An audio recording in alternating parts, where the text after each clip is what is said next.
कवि क्या सोचता है, कवि की कल्पना क्या हो सकती है, क्योंकि देश बदल रहा है और आगे किस तरह से डेवलपमेंट होंगे ये जिक्र तो प्रधानमंत्री ने किया, लेकिन एक कवि की कल्पना क्या है इस देश को लेकर, वीरों को लेकर, बलिदान जिन वीरों ने किया है देश की आज़ादी को लेकर, कवि क्या सोचता है। आशीष प्रकाश जी, मैं आपके पास आता हूं। इससे पहले विनोद प्रसून जी ने बहुत अच्छी बातें कही तिरंगे को लेकर, उन्होंने बहुत अच्छी व्याख्या कही। उन्होंने कहा कि जिस तरह से देश में हालात हैं, चाहे वो गरीबी की हो, चाहे भाईचारे की हो, सभी तरीके की हमको मिलकर रहना चाहिए। देश से एक अभिशाप की तरह गरीबी, आशीष जी, लंबे समय से हम देख रहे हैं कि सरकारें आई हैं गई हैं, हम हर बार इन बातों का जिक्र करते हैं जब भी संबोधन होता है प्रधानमंत्री का, कि ये चीज़ें देश से धीरे धीरे खत्म होनी चाहिए, हटनी चाहिए। ये तो राजनीतिक चीज़ें हो गई, उस पर मैं नहीं आऊँगा, लेकिन एक कवि क्या सोचता है। आपने प्रधानमंत्री का पूरा भाषण सुना था, करीबन 1.5 घंटे का ये भाषण था, हम स्टूडियो में बैठ के सुन रहे थे। क्या समझा आपने, क्या दिमाग में आया, क्या चल रहा मन में अभी? देखिए, आपने बिल्कुल सही बात कही कि गरीबी हमारे देश के साथ हमेशा जुड़ी रही है। मुझे एक स्मरण आता है, हमने पढ़ा भी है कि जब पहली बार आज़ाद भारत के साथ जवाहरलाल नेहरू ने अपनी पैठ दिखाई थी यूनाइटेड नेशंस में, तो उन्होंने संयुक्त राष्ट्र में कहा था कि we are the third world nations. लेकिन आज अगर भारत की स्थिति देखी जाए, आज भारत थर्ड वर्ल्ड नेशन नहीं है, बल्कि एशिया की सुपर पावर अगर कोई एक देश बन के उभर रहा है तो वो भारत है। और प्रधानमंत्री जी के भाषण में आज उन्होंने ये बात भी स्पष्ट करी कि दुनिया हमें किस नजर से देख रहा है और ये क्यों देख रहा है। मैं उसका भी एक बात बताता हूं, अपनी कविता के माध्यम से बात करूंगा, कवि हूं तो साहित्य के माध्यम से बात करता हूं। एक बार राष्ट्रकवि दिनकर जी ने कहा था कि साहित्य जब जब राजनीति लड़खड़ाई है तो साहित्य ने उसे आकर संभाला है। साहित्य का आज काम है कि राजनीति के साथ खड़ा होकर बात करे। तो आसमान भी शीश झुकाता, मौसम भी मुस्काया है। क्या बात, क्या बात। 15 अगस्त वाले दिन आज इतना सुनहरा मौसम है, ये एक इशारा है प्रकृति का, क्योंकि प्रकृति ने हमसे कोरोना काल में अपनी वो चीजें वापस ली हैं और उसने इस बात की तरफ भी इशारा किया है कि भारत अपनी सभ्यता के साथ इसको जीतेगा। आसमान भी शीश झुकाता, मौसम भी मुस्काया है। क्या बात। लाल किले पे आज तिरंगा शेर ने आ फहराया है। क्या बात। लाल किले पे आज तिरंगा शेर ने आ फहराया है। क्यों शेर क्यों कहा मैंने जी? मैं दरबारी शान नहीं लिख पाता हूं, संभवतः इसीलिए कम दिख पाता हूं, लेकिन तब भी मैं आज क्यों शेर कह रहा हूं उसका मैं आपको उत्तर देता हूं जी। दुनिया हमको देख रही है नई नजर से अब यारों। क्या बात। दुनिया हमको देख रही है नई नजर से अब यारों। दुश्मन हमसे कांप रहा है थर थर डर से अब यारों। क्या बात है, क्या बात है। भारत विश्व पटल पे अब नव नायक बन के छाया है। भारत विश्व पटल पे अब नव नायक बन के छाया है। बिल्कुल, बिल्कुल। लाल किले पे आज तिरंगा शेर ने आ फहराया है। लाल किले पे आज तिरंगा शेर ने आ फहराया है। मैं शंकर जी आपको कुछ याद दिलाऊं, पीछे एक बहुत बहुमूल्य औषधि भारत ने, जिसकी भारत के पास पूरे राइट्स थे, पेटेंट था, भारत ने उसे फ्री में अपने पड़ोसी मुल्कों को दिया है। और ऐसे मुल्कों को दिया है जिन्होंने बाद में हमारे पीठ पे छुरा घोंपने का काम किया है, जिसमें यूएस के ट्रंप हमसे ये कहते हैं कि भारत ने संजीवनी बूटी जैसा काम किया है और मोदी जी हनुमान बन के आए हैं। मैं तब एक बात कहता हूं कि दौर था मुश्किल पर हमने अपने संस्कार निभाए थे। दौर था मुश्किल पर हमने अपने संस्कार निभाए थे। संजीवनी जैसी औषधि हम सबको बांट के आए थे। संजीवनी जैसी औषधि हम सबको बांट के आए थे। काठमांडू ने हमको फिर भी दुस्साहस दिखलाया है। काठमांडू ने हमको फिर भी, जिनकी अपने पैरों पे खड़े होने की औकात नहीं है, अगर वो चीनियों की भाषा हमारे साथ बोलने लग गए, और ये सर्वव्यापक है, एक बहुत बड़ी बात आप लोगों को याद दिलाता हूं, सुषमा स्वराज जी ने इस बात का दावा किया था जब नेपाल पे प्राकृतिक आपदा आई थी, सबसे बड़ी आर्थिक मदद देने वाला देश वो भारत था। और उसके बाद भी अगर नेपाल ऐसी बात करता है तब क्रोध आता है। तब क्या ये कवि कहता है वो बताता हूं। काठमांडू ने हमको फिर भी दुस्साहस दिखलाया है, क्योंकि लाल किले पे आज तिरंगा शेर ने आ फहराया है। लाल किले पे आज तिरंगा शेर ने आ फहराया है। तो ये जो पूरी बात है जो आज प्रधानमंत्री ने अपने भाषण में कही, हम कोरोना काल में हमने आज एक तरीके की विजय पाई है। बिल्कुल, ये भारत की अर्थव्यवस्था, भारत के लोगों का विश्वास है इनके संविधान में। आप आज देखिए, आप यूएस एक अराजकता के दौर से गुजर रहा है, बड़े बड़े देश अराजकता के दौर से गुजर रहे हैं, लेकिन हमारे अंदर अभी भी वो संयम है। हम भले ही विश्व पटल पे कोरोना की रेटिंग में हमारा जो भी स्थान हो, मैं उस स्थान की तरफ बात नहीं करता, लेकिन हमारे अंदर एक संयम है, हमने वो दिखाया है। तो मैं उस पर एक छोटी सी बात कहना चाहूंगा कि हमने जीना सीखा है जब राह थी मुश्किल। क्या बात है, क्या बात है। हौसलों की कश्तियों को मिलते हैं साहिल। बहुत सुंदर। दुनिया जब जब लड़खड़ाई बीच तूफान में। क्या बात। दुनिया जब जब, मैं बहुत एहतो आराम से ये वाली बात सबसे बोलना चाहूंगा कि मैं विशेष आभार व्यक्त करता हूं पुलिस वालों का, डॉक्टरों का, और साथ में सबसे बड़ा विशेष आभार है मीडिया कर्मियों का।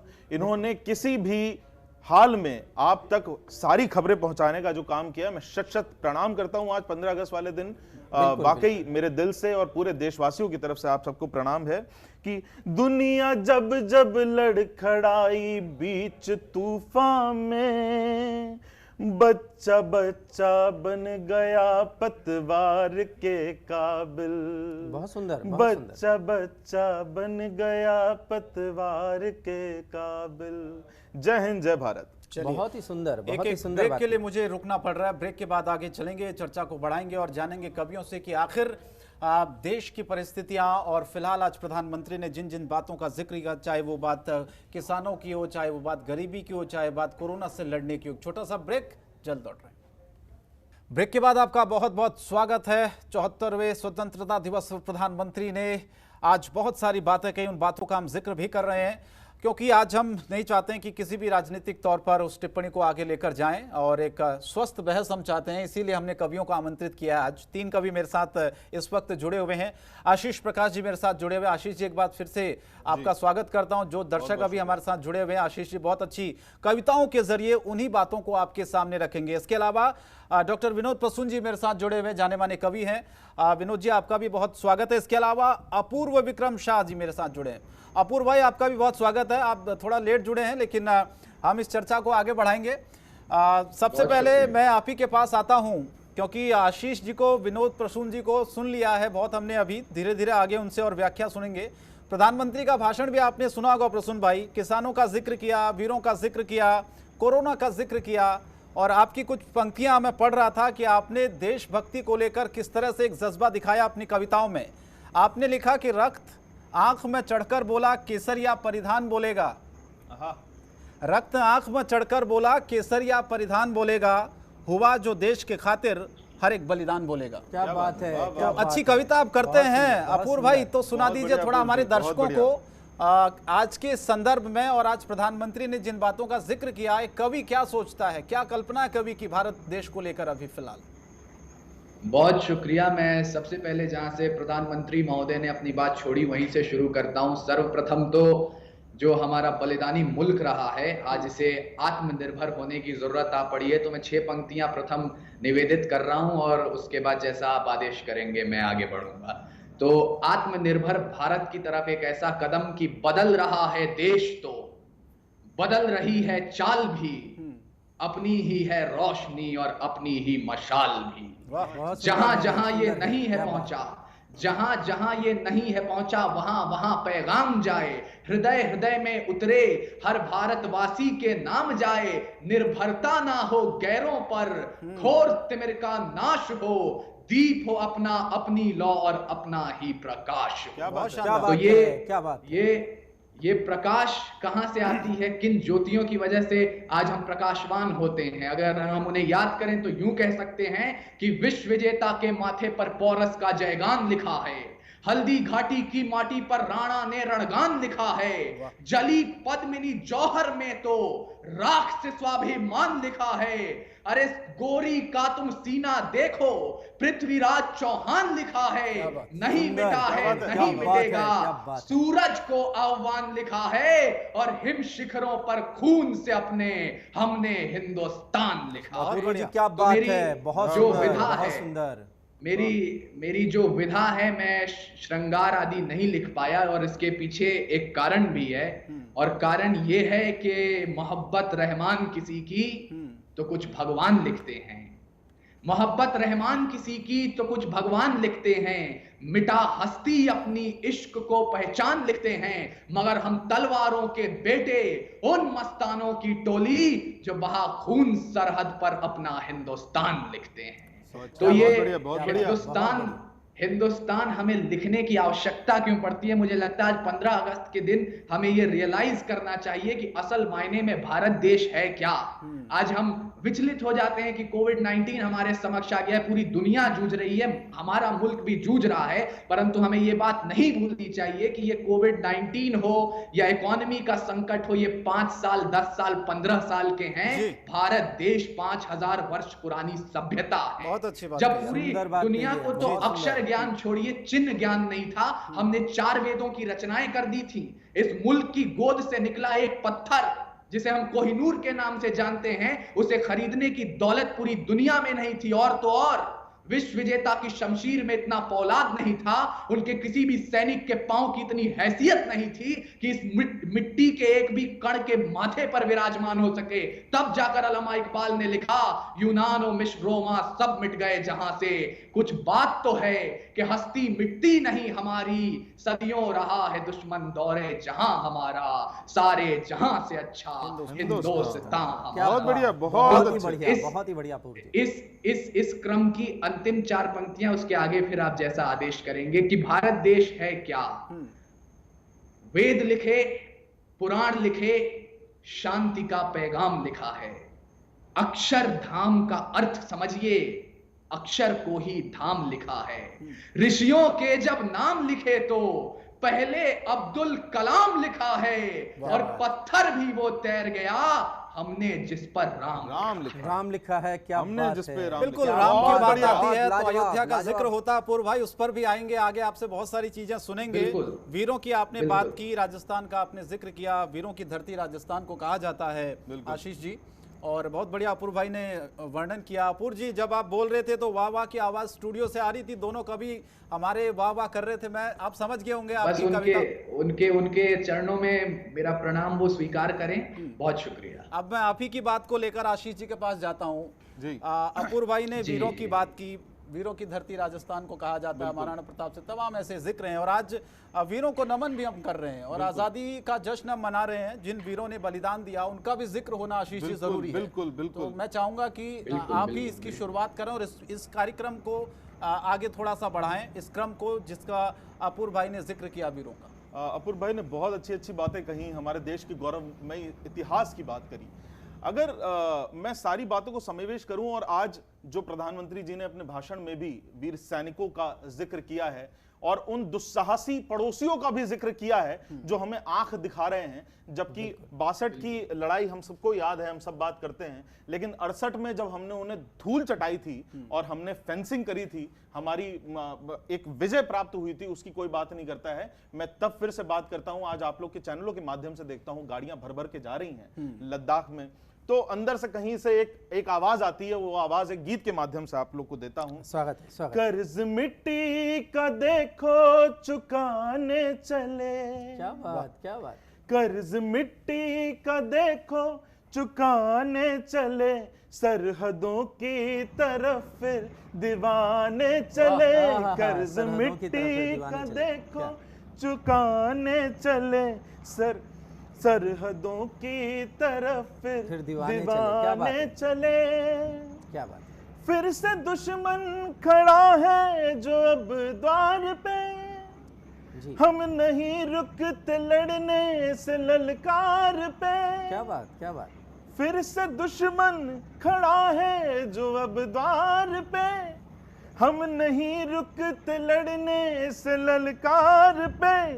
हम ही हैं राम, हम ही हैं राम, फिर से बताने चले क्या बात है, सरहदों क्या बात की है, बहुत तरफ सुंदर, क्या बात है, दीवाने क्या बात है, आशीष चले। बहुत सुंदर।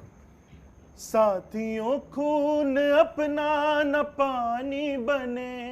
जी जैसे अपूर्व जी की जो शैली है, एक वीर रस की है, एक ओज की है।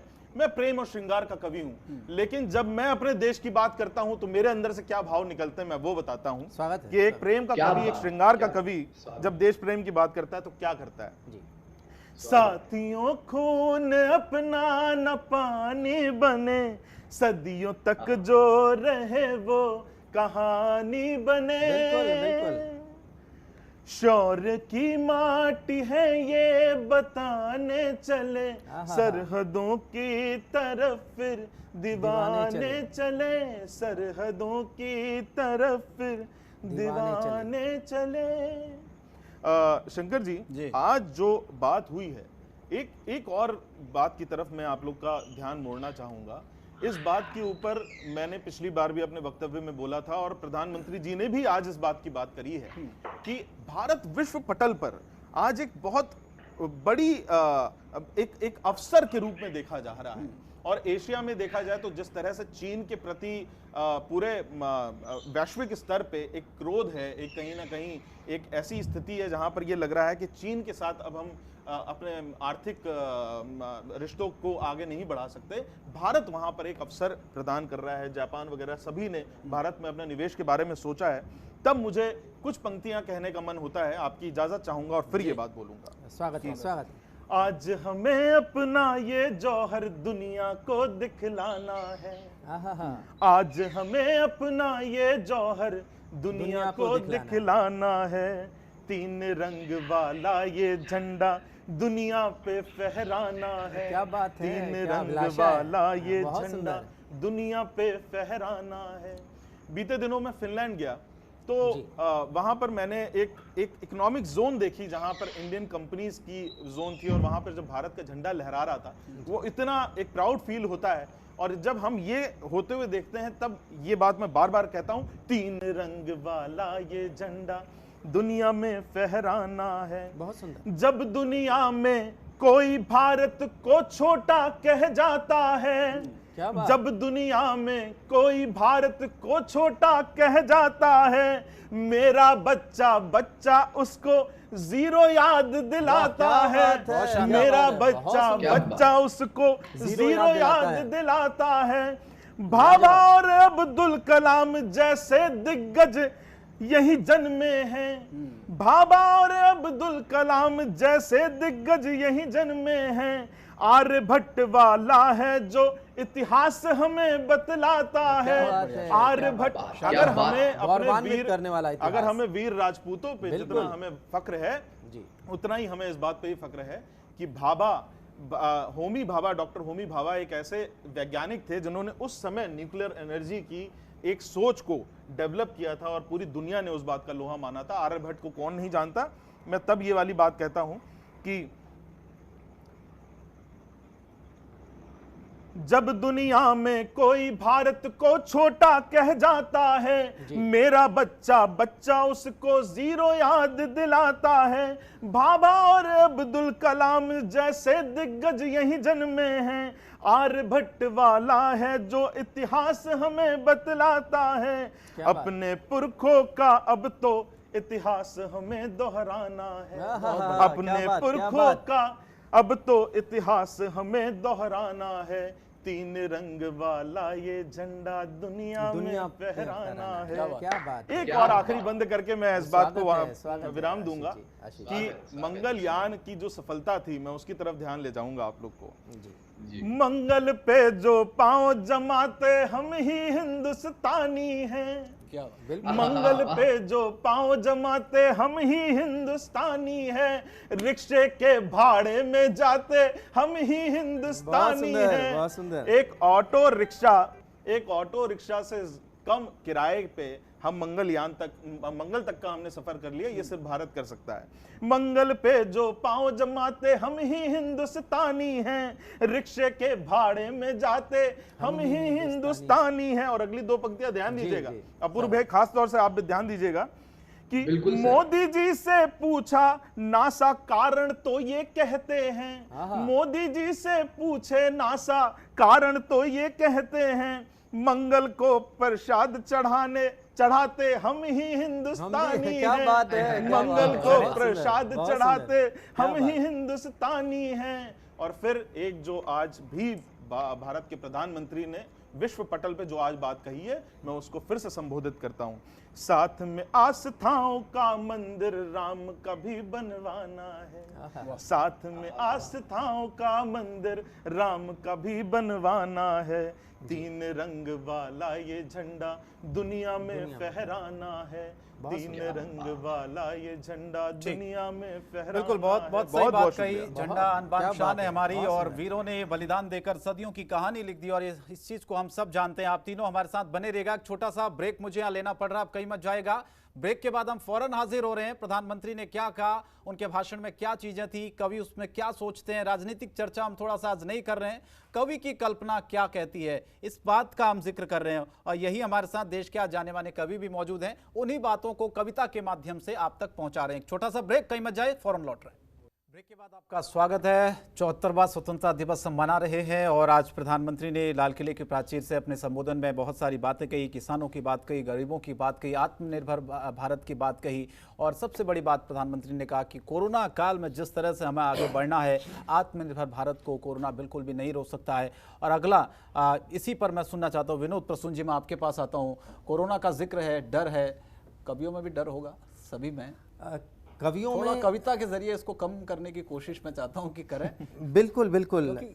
कोरोना में संयम और धैर्य, ये जो गुण है, ये बहुत ज़रूरी गुण है, और देश ने परिचय दिया उसका।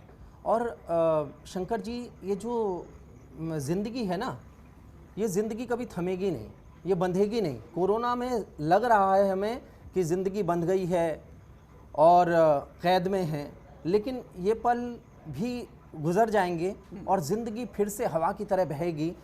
इसी विश्वास को मैंने अपने गीत में पिरोया है। मैं गीत निवेदित कर रहा हूँ, छंद निवेदित कर रहा हूँ। स्वागत है कि बंधी है आज लेकिन कल बहेगी फिर हवाओं सी। बंधी है आज लेकिन कल बहेगी फिर हवाओं सी, लहर सी जिंदगी का यह पुराना ज़ाब्ता सा है। ये दस्तूर है जिंदगी का। बंधी है, फिर हवा की तरह बहेगी, लहर की तरह। अपूर्व भाई, आप तक आवाज पहुंचे तो हम तक भी पहुंचाइएगा अपनी आवाज को आप। कि बिल्कुल मैं आप सबको सुन पा रहा हूं। आज लेकिन कल बहेगी फिर हवाओं सी, लहर सी जिंदगी का यह पुराना ज़ाब्ता सा है। बिखरते पल सिमेटो हौसलों का हाथ बस थामो। क्या बात है, वाह। बिखरते पल सिमेटो हौसलों का हाथ बस थामो, कि इन हालात के आगे मुकम्मल रास्ता सा है। वाह वाह वाह वाह। लात के आगे मुकम्मल रास्ता सा है। घबराना नहीं है, संयम से, धैर्य से इन पलों को जीना है। जिंदगी फिर खिलेगी, फिर मुस्कुराएगी।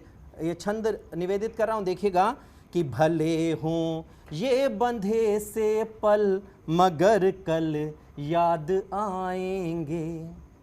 अगर सकारात्मकता से देखें तो इन्होंने बहुत कुछ सिखाया है, इन पलों ने बहुत कुछ सिखाया है।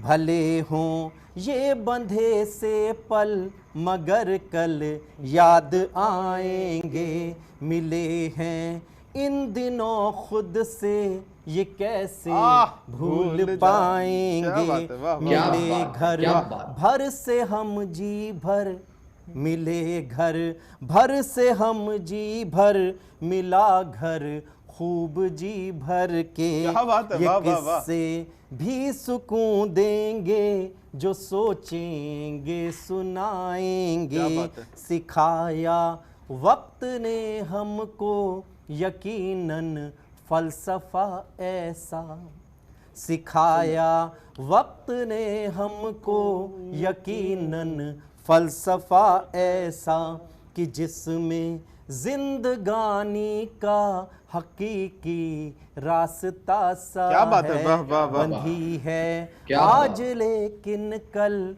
बहेगी फिर हवाओं सी। बहुत शानदार, बहुत और खूब ये विनोद छंद प्रसून भी जी। देखिएगा कि मिटेंगे फिर अंधेरे, फिर सवेरा रूबरू होगा। क्या बात है, वाह, वाह, वाह। मिटेंगे फिर अंधेरे, फिर सवेरा रूबरू होगा। नज़ारे फिर जवां होंगे, यकीन यह हूबहू होगा। वाह, अभी कुछ इम्तिहान बाकी है, यह भी बीत जाएगा। भले ही वक्त गूंगा आज हो, कल गीत आए हाय, गाएगा। वाह, वाह, वाह। क्या बहुत बात शानदार, है, बहुत वाह, शानदार वाह, विनोद वाह। प्रसून जी, बहुत- बिल्कुल बहुत आपने अब सही भर- बात कही, क्योंकि अंधेरा मिटेगा और नया सवेरा आएगा, हम कोरोना को हराएंगे और बिल्कुल। फिर से वही रफ्तार जिंदगी पकड़ेगी। मैं लौटूंगा आपके पास, आशीष प्रकाश जी आपके पास भी। अपूर्व भाई, एक ब्रेक के लिए रुकना पड़ रहा है, ब्रेक के बाद मैं लौट रहा हूं और हमारे साथ कवि मौजूद हैं, क्योंकि जहाँ प्रधानमंत्री ने बहुत सारी बातें कही है, उनको हम राजनीतिक टिप्पणी न करते हुए कवियों के जरिए, कवि की कलम से कवि की कल्पना क्या है, कवि क्या सोचता है इन हालातों को लेकर, उसी पर हम चर्चा कर रहे हैं। एक ब्रेक के लिए मुझे और यहाँ रुकना पड़ रहा है, कहीं मत जाएगा, फौरन हाजिर हो रहे, इस चर्चा को आगे बढ़ाएंगे। तो जैसा कि मैं चर्चा कर रहा था, आशीष जी, डॉक्टर विनोद प्रसून जी और अपूर्व भाई, कि हम चर्चा वही कर रहे हैं, जिक्र वही कर रहे हैं जिन बातों का आज प्रधानमंत्री ने अपने संबोधन में जो बातें कही हैं। उन्होंने बहुत सारी बातें कही कोरोना को लेकर, उन्होंने बातें कही आत्मनिर्भर की बातें कही। प्रधानमंत्री ने कहा कि कोरोना आत्मनिर्भर भारत को बिल्कुल नहीं रोक पाएगा, इसीलिए हमें अब धीरे धीरे इस कदम को आगे बढ़ाना होगा। लेकिन बात कोरोना का आती है तो कवि क्या सोचता है, अभी मैं जानना चाहता हूँ अपूर्व भाई आपसे, जो अभी हालात हैं कोरोना को लेकर, एक कवि की कल्पना क्या है, क्योंकि इस कोरोना काल ने हमारी अर्थव्यवस्था से लेकर तमाम ऐसी चीजें जिनको ध्वस्त कर दिया है। बिल्कुल बिल्कुल, आप सही कह रहे हैं, परंतु हमें ये समझने की आवश्यकता है आज कि कोविड-19 एक दुश्मन जरूर है, एक शत्रु जरूर है, परंतु भारत भी वो देश रहा है जो इतिहासों को आईने दिखाते आया है। हमने इतने बड़े बड़े संकट झेले हैं। मुझे एक वाक्य याद आता है, चूंकि आपने कोरोना का जिक्र किया, और मैं मानता हूं कि ये बात जो हमारा इतिहास कहीं ना कहीं छुपा देता है, ये लोगों तक पहुंचनी चाहिए और उससे प्रेरणा मिले कि हमारे पुरखों का इतिहास क्या रहा है, हमारा अतीत क्या रहा है। जब गोरी ने आक्रमण किया और पृथ्वीराज चौहान को बंदी बनाकर गजनी ले गया अपने साथ, तो वहां उनसे कहा गया कि आप दरबार में खड़े हैं सुल्तान के, आप नजरें नीची करके बातें करेंगे। पृथ्वीराज चौहान ने कहा ये राजपुतानी आंखें हैं, कभी झुक कर बात नहीं करती। इतना कहते ही उनकी आंखें निकलवा ली गई। उनके राज कवि थे और उनके परम मित्र थे चंद बरदाई जी। वो पहुंचे गजनी उनसे मिलने, तो देखा कि मोहम्मद गोरी तीर कमान चला रहा है। कहा क्या बात है, सटीक निशाना सुल्तान, परंतु हमारे महाराज को देखिए, वो आपसे भी बेहतरीन बाण चला सकते हैं। उनने कहा कि तुम्हारा महाराज, उसकी तो हमने आंखें निकलवा ली, वो क्या तीर चलाएगा। तो चंद बरदाई का जवाब था कि महाराज दशरथ के बाद दूसरे हुए पृथ्वी पर पृथ्वीराज चौहान जो शब्द भेदी बाण चलाते, यानी शत्रु दिखाई ना दे, फिर भी सिर्फ आवाज सुनकर, सिर्फ किसी ना किसी आहट पर वो निशाना भेद सकते हैं। गोरी ने कहा उन्हें अगले दिन दरबार में पेश किया जाए। तो अगले दिन एक अंधा सिंहराज, एक हाथ में तीर एक हाथ में कमान लेकर के दरबार में खड़ा था। मोहम्मद गोरी कुछ कह पाता, मोहम्मद गोरी कुछ आदेश कर पाता, या देखने के लिए, आदेशित करने के लिए अपना जुबान खोल पाता अपनी, उससे पहले चंद बरदाई ने 2 पंक्तियां पढ़ी, जो मुझे लगता है यदि आज हम कोरोना को मोहम्मद गोरी समझ लें और अगर भारतीय समाज को, भारतवासियों को पृथ्वीराज चौहान समझ लें तो ये चंद बरदाई वापस वही पंक्तियां पढ़ रहा है जो आज तक इतने 100 वर्षों के बाद भी गजनी की पहाड़ियों में गूंज रही होंगी। बिल्कुल सही बात। चंद बरदाई कहते हैं 4 बांस 24 गज अंगुल अष्ट प्रमाण और ताव पर सुल्तान है मच्चू के चौहान। इतना कहते ही तीर चला और मोहम्मद गोरी ही ढेर हो गया। तो कोविड, हमने तो इतने बड़े बड़े संकट खत्म कर दिए, 370 धारा हटा दी, यूनिफॉर्म सिविल कोड पे बात चल रही है। कोविड मच्छर मक्खी है, सब उड़ जाएगा। हमें बस धैर्य से काम लेना है और भारत को एक होकर आगे बढ़ना है। परंतु इसके साथ में एक और बात जोड़ना चाहूंगा, यदि आप मुझे 60 सेकंड का वक्त दें। आज 1.5 साल पूरे हो गए, 15 अगस्त स्वतंत्रता दिवस मना रहे हैं। ठीक है, इस स्वतंत्रता की अपूर्व भाई मैं आ रहा हूँ आपके करने पास। के लिए। कविता भी मैं चाहूंगा जी, सुने। बिल्कुल। मनोज सिन्हा जी को अभी फिलहाल हम देख रहे हैं ध्वजारोहण, जैसे कि मैंने दर्शकों को लगातार बताया कि देश के अलग अलग हिस्सों में ध्वजारोहण का जो कार्यक्रम है वो शुरू हुआ है। सुबह से ही प्रधानमंत्री ने लाल किले की प्राचीर पर ध्वजारोहण किया। अब देश के अलग अलग हिस्सों में थोड़ी देर पहले हमने आपको कांग्रेस नेता राहुल गांधी की तस्वीर दिखाई थी। अब ये मनोज सिन्हा आप देखिए ध्वजारोहण।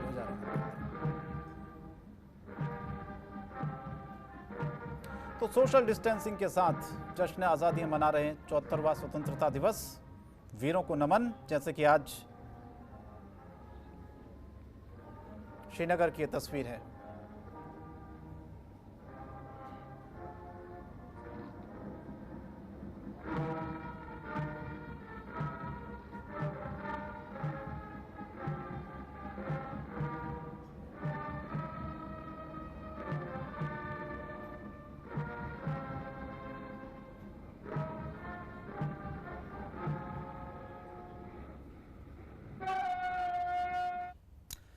तो श्रीनगर की तस्वीर थी, राष्ट्रगान हुआ और ऐसी तस्वीरें लगातार देश के अलग अलग हिस्सों से आती रहेंगी, हम आपको दिखाते रहेंगे। अपूर्व भाई मैं आपके पास आ रहा था, आप कोरोना का जिक्र कर रहे थे, शहीदों का जिक्र कर रहे थे, बलिदान का जिक्र कर रहे थे। राजस्थान की भूमि तो वीरों की भूमि जानी जाती है।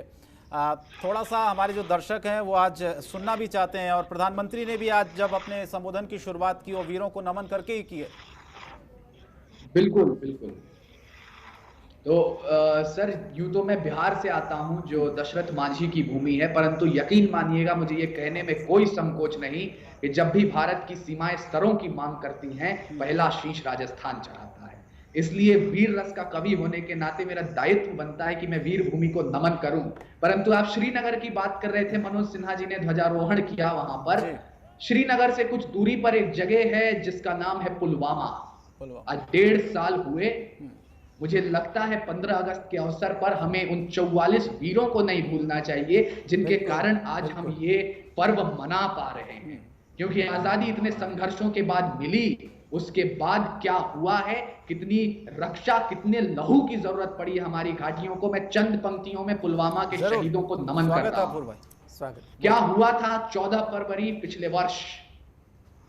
अटल हिमालय मायूस दिखा था, मलय पवन भी रुकी रुकी थी। कुतुब मीनार की शानो शौकत मानो उस दिन झुकी झुकी थी। लाल किला और ताजमहल भी सन्नाटे के साए में। जायका सब खो गया था हिंद असामी चाय में। अशोक स्तंभ के शांति बीज में हिंसा घुलती दिखती थी। छोटे बच्चों के चेहरों पर किलकारी धुलती दिखती थी और आतंकवाद था मकसद उनका। जिहाद महज मुखौटा था, जलियांवाला बाग था लगता जीवित होकर लौटा। क्या बात, और सिर्फ 44 जवान नहीं गए थे, बहुत सुंदर। सिर्फ 44 जवान नहीं गए थे। मैं कवियों का विशेष ध्यान चाहूंगा। सिंदूर जला जली थी राखी, मां की ममता जल रही थी। सिंदूर जला जली थी राखी, मां की ममता जल रही थी। कोई पिता का सहारा था तो पितृ क्षमता जल रही थी। आईना तब देख रहा था पंचशील अभियान हमारा। एक धमाका जला गया समूचा स्वाभिमान हमारा। अटल जले, कलाम जले, मां भारती का मान जला था और पुलवामी माटी पर उस दिन पूरा हिंदुस्तान जला था। बहुत बढ़िया, बहुत। और आखिरी 2 पंक्तियों में मैं जवाब पहुंचाना चाहता हूं सरहद पार, और इस बात पर इंटरनेशनल मीडिया का भी ध्यान चाहूंगा जनतंत्र के हवाले से। क्योंकि कहा जाता है 44 जवान गए थे। आप दूसरे मुल्कों के अखबार पढ़ें, कहा गया 44 जवान मारे गए आतंकवादी हमले में, कोई 50 किलो आरडीएक्स लेकर के चले आए। मैं यकीन मानिएगा सर, आप दिल्ली में रहते हैं, दिल्ली में आप मेट्रो में जाए ना, एक पिन भी मशीन के आर पार नहीं जा सकती। तो ये बात मानी नहीं जा सकती है कि कोई 100-150 किलो आरडीएक्स लेकर अंदर घुस जाए बिना इसके कि हमारे मुल्क का भी कोई गद्दार उनमें शामिल था। इसलिए शिवोम अंबर साहब कहते हैं कि सांप जब तक आस्तीनों के न मारे जाएंगे, हौसला कितना भी हो हम जंग हारे जाएंगे, और दुश्मनों के संग तो हम फिर करेंगे फैसले, पहले घर के जाहिलों के सर उतारे जाएंगे। बहुत बढ़िया। तो आखिरी 2 पंक्तियां मैं श्रद्धांजलि अर्पित कर रहा हूं 44 वीरों को, और ये जवाब पहुंचे दुनिया तक। सरहद के पार इस्लामाबाद के दरबार हिल जाने चाहिए आपकी जागरूकता देखकर। जो लोग कह दे रहे हैं 44 जवान मारे गए, वो मारे नहीं गए थे। बख्तरबंद गाड़ी को उड़ाया गया था, वक्त भी नहीं मिला था कि अपने राइफलों की बोल्ट चढ़ा सके हमारे वीर। तब कहता हूं कि पीठ पे जो वार न होता, सिंहों की संतान पर 44 अकेले भारी पड़ते पूरे पाकिस्तान पर। वाह, क्या बात वाह, है, वाह, वाह, क्या वाह, बात बहुत है। शानदार, वाह। बहुत बढ़िया, नमन बहुत आपको, बढ़िया नमन। अपूर्व भाई, आपने बहुत अच्छी आपकी व्याख्या लेखनी कर को दी। नमन। बहुत बढ़िया। बिल्कुल, देश की जब बात आती है, मुल्क की जब बात आती है विनोद प्रसून जी, तो हम सब एक हो जाते हैं। प्रधानमंत्री ने भी कई बार बिल्कुल। अपने भाषणों में ये कहा कि देश को झुकने नहीं देंगे, और आज भी देश की ही बात कही, क्या डेवलपमेंट होंगे, किस तरह से देश आगे बढ़ रहा है और किस तरह से आगे बढ़ेगा, उसी पर मैं चाहूंगा कि आप रोशनी डालें। जी, अपूर्व जी ने बहुत अच्छी बात कही, और मैं बलिदानी वीरों को नमन करता हूं, और अपनी कविता ये रखता हूं, गज़ल आपके सामने रख रहा हूं कि मुल्क मजहब मुल्क ही ईमान होना चाहिए। क्या बात। मुल्क मजहब मुल्क ही ईमान होना चाहिए, हर किसी को मुल्क पर अभिमान क्या बात है, वाह, वाह, होना वाह, वाह, चाहिए, हर किसी को मुल्क पर अभिमान होना चाहिए, हो जहाँ इंसानियत बस मजहबी दंगे ना क्या हो, बात है, वाह, वाह। हो जहाँ इंसानियत बस मजहबी दंगे न हो, ख्वाब है ऐसा ही हिंदुस्तान होना चाहिए, ख्वाब है ऐसा ही हिंदुस्तान होना चाहिए, और मांगता हो मुल्क तो पीछे नहीं हटना कभी। क्या बात है, वाह, वाह, वाह।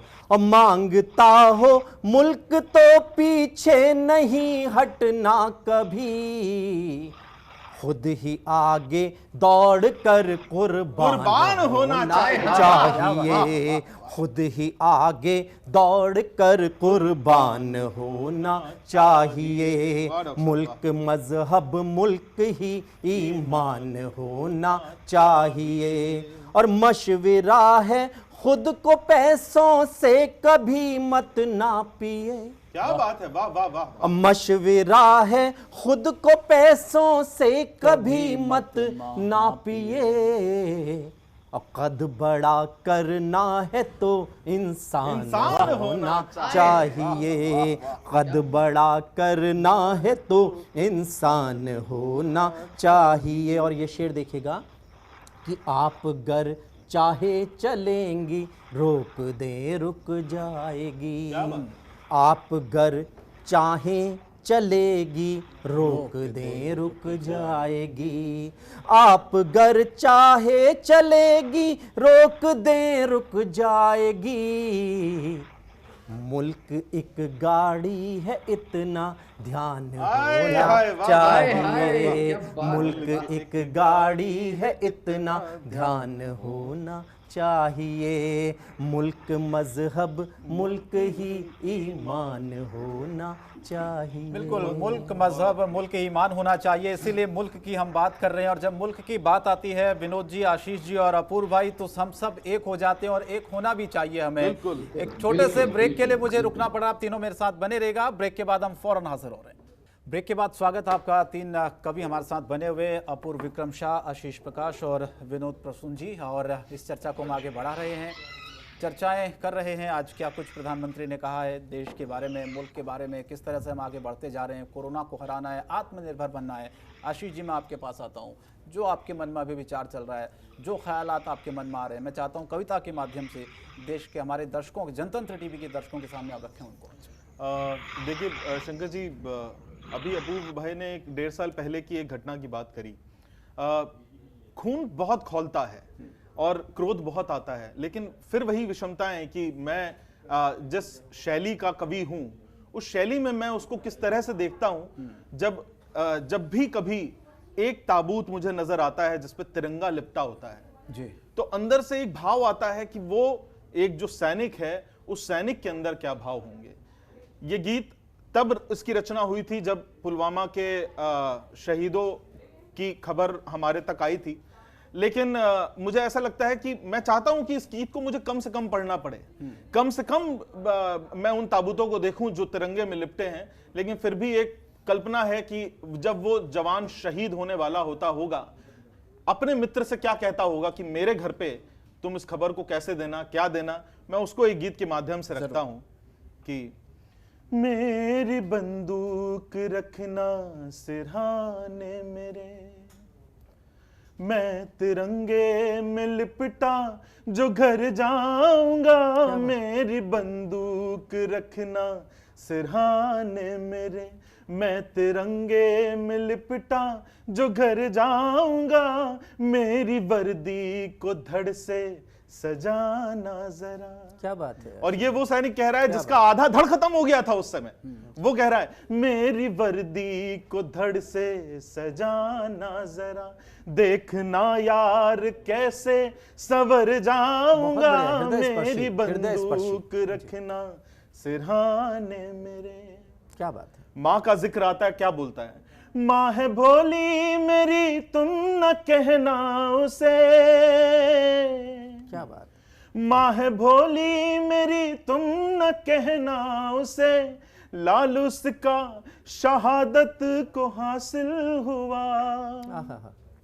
एक तिरंगा जरा दे के कहना उसे, बेटा अब फक्र करने के काबिल हुआ। क्या बात, क्या बात। फिर से अगले जन्म में मिलूंगा उसे। क्या बात है। गोद उसकी सुकून में किधर पाऊंगा, मेरी बंदूक रखना सिरहाने मेरे। बिल्कुल। आज अभी तस्वीरें दिखा देते हैं आशीष जी कुछ दर्शकों को, लाल कृष्ण आडवाणी ध्वजारोहण करते हुए।